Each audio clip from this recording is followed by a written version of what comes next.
A'udzubillahi minasyaitonirrajim. Bismillahirrahmanirrahim. Assalamualaikum warahmatullahi wabarakatuh. Kembali lagi bersama Mang Sukir, yang tentunya akan menemani teman-teman semua dengan sebuah kisah-kisah horor dan mistis. Dan untuk cerita kali ini, Mang Sukir akan menceritakan sebuah kisah yang berjudul Perempuan yang meninggal saat nifas. Cerita ini ditulis oleh Yusyusni. Dan bagi teman-teman yang penasaran dengan sang penulis atau ingin membacanya secara langsung, teman-teman bisa langsung kunjungi link yang saya sudah siapkan, ada di deskripsi. Dan tak usah berlama-lama, mari kita ke ceritanya. Selamat mendengarkan. Singkat cerita, Firdaus menyiapkan pakaian yang biasa ia pakai untuk melaut. Entah berapa lama ia akan berlayar, mengarungi lautan demi mencari nafkah untuk Maipah dan Raila. Harusnya ia tidak boleh pergi, mengingat tanah kuburan milik istrinya belum kering. Mau bagaimana lagi, daripada ia terus berhadapan dengan Hamidah yang terus mencari kesempatan untuk mengambil hatinya. Tidak ada seorang pun wanita yang akan menggantikan posisi Rati di hati Firdaus. Sebelum pergi, Firdaus menyempatkan diri untuk datang berziarah ke makam sang istri. Ia membawa sebotol air dan buku Yasin. Sepasang sandal jepit itu dilepas saat kakinya mulai melangkah masuk ke area pemakaman umum di kampung mereka itu. Kaki telanjang menapaki dedaunan kering menuju nisan yang masih diberi papan bertuliskan nama Rati binti almarhum Sukidi. Firdaus menghentikan langkah setelah melihat pelapak kelapa kering menutupi tanah yang harusnya masih berbentuk gundukan. Anehnya, tanah itu rata begitu saja. Gegas Firdaus menyingkirkan pelepah itu dari makam istrinya. Tanah kuburan itu seperti habis digali kembali oleh seseorang. Tapi siapa yang melakukannya? Sangat mustahil.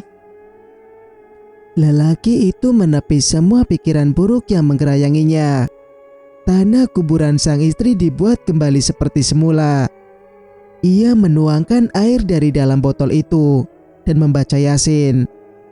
Setelah selesai, Firdaus mengusap-usap papan nisan tersebut penuh cinta. Rindunya akan Rati kian membuncah. Kemana rindu ini akan ditautkan? Jangankan untuk melepas rindu, untuk memeluk jasadnya saja sudah tak mampu. Abang rindu, Dek. Sangat merindukan adik. Apa adek bahagia di sana? Sayang, abang di sini tidak bahagia. Firdaus sangat emosi. Air matanya tumpah tak tertahan. Jemarinya juga memijit pangkal hidung. Ia tak mengerti lagi bagaimana cara meluapkan kerinduannya. Abang akan berangkat melaut hari ini. Abang akan selalu mendoakan adik. Abang sangat mencintaimu sampai kapanpun. Firdaus menyeka bulir bening di wajahnya. Asal gegas ia tinggalkan makam sang istri dan pulang ke rumah. Fir, hati-hati ya nak. Maipah terisak saat Firdaus mengambil tas yang sering ia pakai untuk melaut beberapa hari ke depan. Iya mak, tolong jaga Raila ya. Firdaus bersiap pergi. Tangan Maipah ia raih dan dikecup hangat. Maipah hanya bisa ikhlas dan mendoakan menantu yang sudah dianggap seperti anaknya sendiri itu. Doain ayah ya nak, jangan nyusahin nenek sayang, ucap Firdaus pada Raila yang tengah berada di gendongan Maipah. Firdaus melangkah pergi sambil melambaikan tangan pada Maipah yang menatap kepergiannya di depan pintu.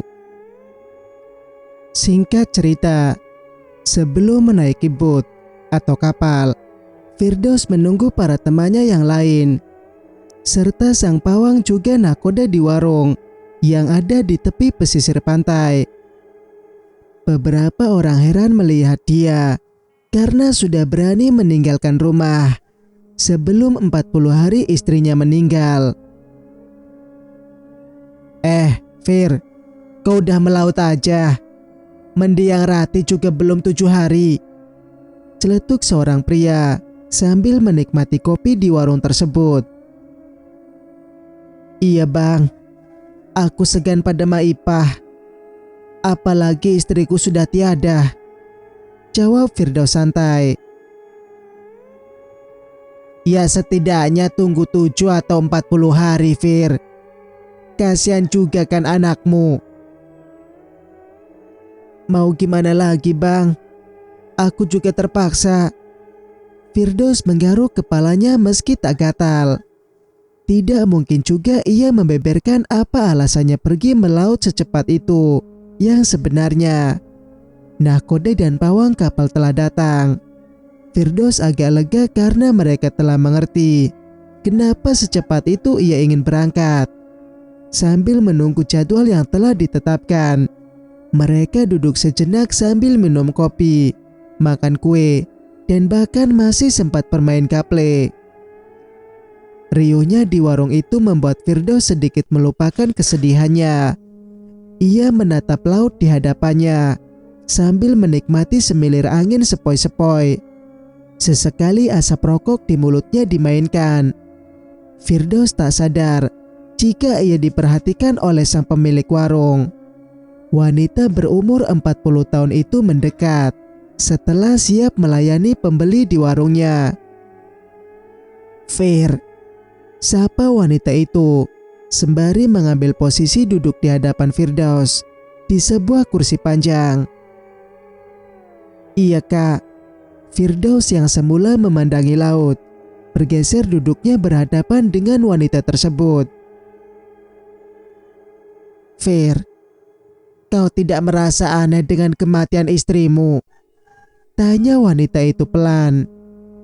Firdaus membuang putung rokok ke bawah lantai yang beralaskan tanah itu dengan asal. Memangnya kenapa kak? Kau tahu si Hatari kan? Itu dia lagi bunting. Dia kemasukan arwah. Ucapan wanita itu terhenti. Ani. Seseorang malah memanggil pemilik warung yang belum siap dengan ucapannya. Orang itu mengedipkan mata agar pemilik warung tidak melanjutkan lagi ceritanya. Maaf ya Fir, nanti kita lanjut lagi, ucapnya sambil beranjak pergi. Firdaus hanya tertegun. Ia baru bergerak setelah teman-temannya yang lain mengajak untuk berangkat melaut. Mereka meninggalkan warung setelah membayar apa saja yang telah mereka makan di sana. Sebelum naik ke bot, mereka menaiki sampan dari dermaga untuk sampai ke tengah laut dan baru akan naik ke bot. Barulah kapal penangkap ikan itu yang biasa digunakan oleh nelayan di sana berlayar menjauh hingga tak terlihat lagi daratan. Maipah di kampung sudah beberapa hari mendengar kabar yang tidak mengenakan dari para warga. Ya, ia mendengar desas-desus bahwa beberapa wanita yang tengah hamil mengalami kerasukan yang diduga dirasuki oleh arwah Ratih. Belum lagi warga yang melintasi perkuburan di malam hari melihat penampakan sundel bolong. Mereka semua mengaitkan itu semua pada anaknya Maipah karena meninggal dengan perut berlubang menembus punggung. Lalu pada siapa lagi rumor itu ditunjukkan? Karena selama ini tidak pernah segeger itu di kampung mereka. Apalagi ada penampakan-penampakan hantu. Maipah menitipkan Raila pada Marhamah yang sengaja disuruh datang ke rumahnya untuk menemani. Sementara ia mendatangi rumah Ustadz Tarmizi. Namun sayangnya Ustadz itu tidak berada di rumah. Ustadz Tarmizi pergi ke kota karena ada urusan untuk beberapa hari. Wanita tua itu putus asa.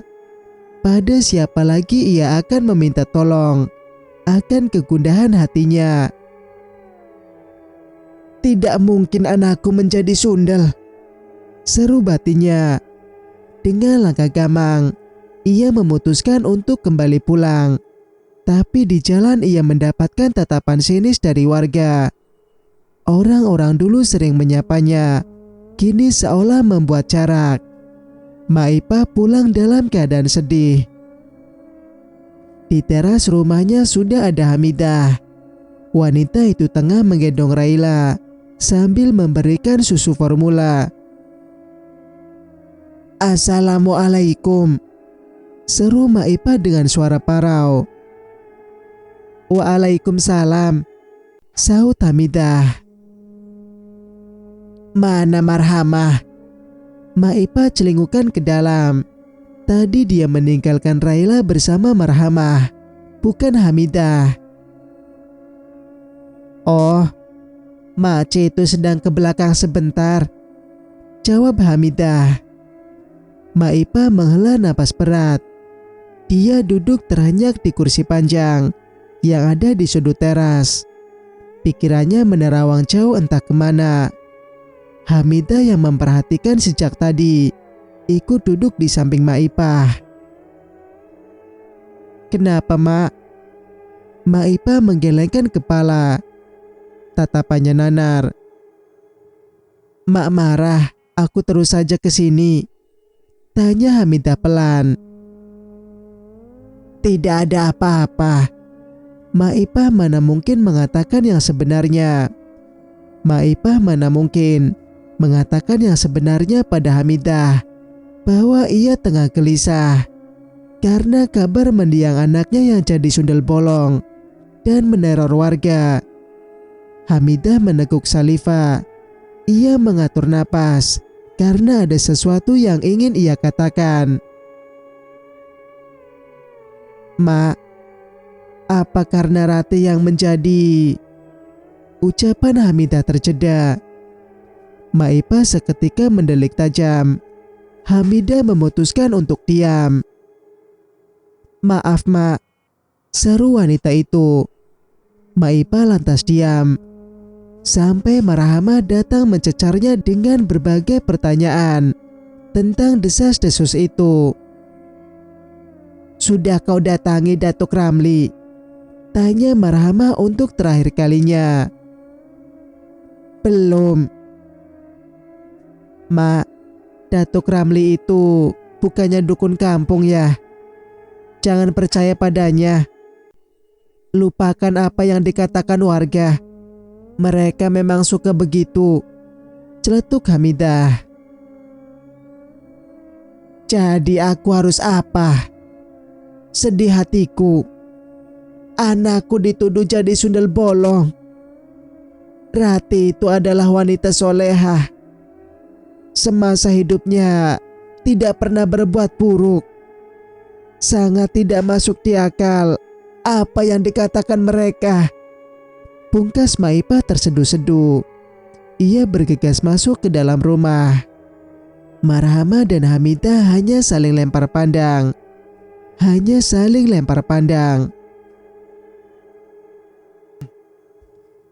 Assalamualaikum warahmatullahi wabarakatuh.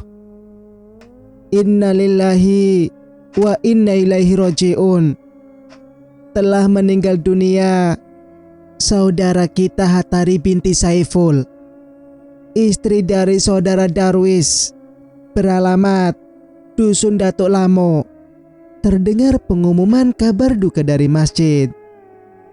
Sontak Marhamah mengelus dadanya sambil mengucap, si Hartati, dia kan lagi hamil tua, gumam Marhamah. Tak lama Maipah keluar. Dia juga mendengar dengan seksama kabar duka itu yang masih diulangi oleh pengurus masjid. Innalillahi wa inna ilaihi raji'un, seru Maipah. Siapa itu macik yang meninggal? Tanya Hamidah. Itu si Hartati, istrinya Darwis Juragan Put. Padahal dia tengah hamil tua. Ya Allah, kasihannya. Meninggal kenapa ya? Ucap Marhamah. Mak Ipah, Mak Ipah, panggil seseorang dari kejauhan. Salah seorang tetangga Mak Ipah. Mak Ipah, ayo kita melayat, ajaknya. Mak Ipah mengangguk. Dia masuk kembali ke dalam rumah, hendak berganti pakaian. Kenapa si Hartati meninggal? Tanya Marhamah pada tetangga Mak Ipah itu. Katanya sih habis kemasukan. Melirik kiri kanan. Arwah si Ratih, bisiknya pelan. Mak Ipah yang hendak melangkah keluar, tak sengaja mendengar tetangganya itu di ambang pintu. Ia meremas kancing baju atas sambil melumat kedua bibirnya, pilu. Ibu mana yang tak sakit hati mendengar orang-orang mengatakan hal-hal buruk tentang anaknya yang telah tiada. Ia masih menampik jika Ratih penyebab kematian salah satu warga kampung itu. Warga berbondong-bondong datang ke rumah duka, termasuk Mak Ipah dan seorang tetangganya. Tatapan sinis dari orang-orang tak bisa terelakkan. Tatapan sinis dari orang-orang tak bisa terelakkan. Mak Ipah hanya diam menunduk dengan pikiran kacau. Ia ikut duduk di antara ibu-ibu di dalam rumah tersebut. Sebuah buku Yasin yang ia bawa dari rumah dibuka. Tak peduli dengan bisik-bisikan tetangga. Penyebab kematian Hatari yang dihubung-hubungkan dengan almarhumah Ratih anaknya sedikit mengusik pendengaran, tetapi mulut dan hatinya mencoba fokus membaca ayat demi ayat. Tiba-tiba seseorang datang tanpa disangka, langsung menyerang Mak Ipah. Orang itu adalah suami Hatari. Lelaki bernama Darwis itu menarik paksa buku Yasin yang dipegang Mak Ipah. Semua orang di sana menghentikan bacaannya. Mereka fokus pada Mak Ipah dan Darwis yang nampak sangat marah. Jangan berani menginjak rumahku, apalagi sampai membaca Yasin untuk istriku. Hardik Darwis dengan rahang mengeras. Jari telunjuknya mengarah pada Mak Ipah. Lingkar mata lelaki itu sembab dan memerah, ditambah amarah yang kian membara. Apa salahku? Mak Ipah bangkit berhadapan dengan Darwis. Dahinya mengerut. Gara-gara anakmu yang jadi sundel bolong itu, arwahnya terus merasuki tubuh istriku beberapa hari ini, sampai Hatari pendarahan hebat, ucap Darwis dengan lantang. Pasti dulu si Ratih bersekutu dengan setan, makanya dia menjadi sundel begitu. Pikir aja pakai logika, gimana caranya dia bisa sampai ke pohon bakau itu? Celetuk yang lain seolah memprovokasi. Astagfirullah, anakku tidak mungkin begitu. Kalian salah paham. Ratih tidak mungkin menjadi sundel bolong, bantah Mak Ipah sambil terisak. Para pelayat di luar berkerumun ke dalam, melihat apa yang terjadi. Darwis menarik tangan Mak Ipah dengan kasar dan mendorongnya keluar dari rumah. Tidak ada yang membelanya di sana. Mak Ipah hanya bisa pasrah. Malu tentu saja diperlakukan seperti sampah. Membela diri pun akan percuma. Semua orang beralih pada Darwis. Sementara ia seorang diri, tidak ada yang membela, bahkan menguatkannya. Tetangganya tadi pun hanya diam saja, menjauh dari Mak Ipah, dan berada di antara orang-orang yang tidak menyukainya. Tunggu apa lagi? Sahut seseorang. Wanita itu pulang dengan perasaan hancur. Entah pada siapa ia akan mengadu lagi. Anak satu-satunya sudah tiada dan malah difitnah secara keji. Tiba di rumah, ia masih melihat Hamidah di sana. Wanita muda itu masih setia mengurus cucunya Maipah. Kenapa, Mak? Hamidah mendekat. Maipah rapuh. Tubuhnya hampir melorot ke bawah, namun ditahan oleh Hamidah. Tak kuasa lagi Maipah membendung kesedihannya. Ia menangis dalam pelukan Hamidah. Sabar, Mak. Jangan dengarkan apa kata orang. Aku yakin Rati tidak seperti apa yang mereka tuduh. Hamidah mengusap-usap punggung Maipah, seolah mengerti dengan kesedihan wanita tua itu. Ucapan Hamidah bagaikan oasa di tengah gersangnya hati. Hingga akhirnya Maipah melepas diri. Wajahnya memerah karena tangisnya. Lembut tangan Hamidah menyeka bulir bening di wajah Maipah. Terima kasih ya, Hamidah. Sama-sama, Mak. Aku tahu bagaimana sakitnya perasaan Maipah saat ini. Mereka hanya menuduh tanpa ada bukti. Oh iya, Ma makan dulu ya. Aku sudah siapkan. Bujuk Hamidah. Mana Marhamah? Maipah baru sadar jika kakaknya itu tak muncul dari tadi. Mak Cik sudah pulang, jawab Hamidah. Jadi Raila, kau yang jaga sedari tadi. Hamidah mengangguk pelan. Dia mencoba mengalihkan pikiran Maipah. Lengan kanan Maipah digandeng dan diajak masuk ke dalam rumah. Mereka berdua menuju dapur. Ternyata di atas meja sudah terhidang sayur dan lauk yang sangat lezat menggugah selera. Maipah hanya mengangguk salivah saja, bukan karena lapar, tetapi pikirannya terus membayang kejadian di rumah duka tadi. Nafsu makannya sudah hilang. Kakinya siap berbalik, ingin meninggalkan meja makan. Tapi Hamidah lekas menggeser kursi supaya Maipah bisa duduk.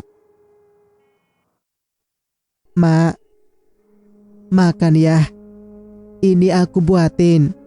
Hamidah sambil menggendong Raila dengan kain jarik, berusaha cekatan untuk melayani Maipah. Padahal yang seharusnya bukan hati Maipah yang ia rebut, tetapi orang tua Firdaus. Sayangnya, kedua orang tua Firdaus sudah tiada sejak lama. Dia mempunyai saudara kandung yang tinggal jauh. Mereka jarang bertegur sapa karena suatu hal. Maipah tak enak hati pada Hamidah. Padahal sudah pernah dikasari Firdaus, hanya gara-gara sepele. Tak terpikirkan olehnya sedikit pun bahwa kedatangan Hamidah karena ada niat lain. Mak, makanlah. Nanti Mak sakit. Siapa yang akan jaga Raila? Bang Firdaus juga masih di laut. Desak Hamidah. Aku lagi gak selera makan. Kau pulang saja. Sini Raila biar aku tidurkan ke dalam ayunan, ucap Maipah. Mak, tolong jangan begini. Raila baik-baik aja di dalam gendonganku. Lihat ini, ucap Rati memperlihatkan Raila tengah ngempeng dalam keadaan mata terpejam di dalam jarik yang ia simpulkan di belakang untuk menggendong Raila. Maipah menarik napas dalam-dalam. Sejak pagi sampai sore hari, belum ada sebutir nasi pun yang masuk ke dalam perutnya. Cacing di dalam perutnya juga terus keroncongan. Namun karena pikiran tak tenang, jangankan meneguk air, menelan makanan saja rasanya sangat sulit. Terpaksa Maipah mencuci tangannya ke dalam baskom kecil. Sedikit nasi ia taruh di atas piring kaca dengan lauk dan sayur. Tangannya bersiap memasukkan sesuap nasi ke dalam mulut. "Maipah, pergi kau dari kampung sini!" Terdengar suara seseorang berteriak dari luar. Nasi yang belum sempat masuk ke dalam mulut itu jatuh kembali ke piring. Maipah melirik Hamidah dengan perasaan tak karuan. "Maipah!" Kali ini suara itu berganti. Berarti tak hanya satu orang saja di sana, tapi ada beberapa. Maipah bergegas bangkit menuju ke depan. Tangannya yang kotor itu ialah begitu saja di pakaiannya. Langkah Maipah tercekat kala melihat beberapa orang warga sudah berdiri di hadapan rumahnya. "Ada apa ini, Pak Zainal?" tanya Maipah pada salah satu dari mereka yang dikenal olehnya. "Kami warga kampung sini tidak ingin Maipah tinggal di sini. Kami tidak ingin Rati yang sudah jadi sundel bolong itu meneror wanita hamil lainnya. Belum lagi warga pada ketakutan melintasi kuburan itu karena mendapat gangguan. Mereka melihat sosok Ratih dan tiba-tiba berubah jadi sundel bolong," ucap pria bernama Zainal itu. "Tidak mungkin," bantah Maipah maju beberapa langkah. "Aku saksinya, Mak. Kemarin malam saat maghrib, aku keluar dari kampung ini dan melintasi perkuburan. Aku melihat sundel bolong di sekitar perkuburan itu, persis di kuburannya Ratih. Sebelumnya tidak ada kejadian begini di kampung kita. Pasti Ratih semasa hidupnya mengamalkan ilmu hitam, sehingga..." Celetuk salah seorang pria bertubuh kurus tinggi. Terjeda. Maipah langsung menyergap kerah baju pria itu.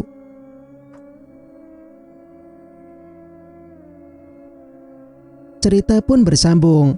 Jika kalian suka dengan ceritanya, jangan lupa untuk like, komen, dan subscribe channel ini agar bisa mendengarkan cerita-cerita berikutnya. Wassalamualaikum warahmatullahi wabarakatuh.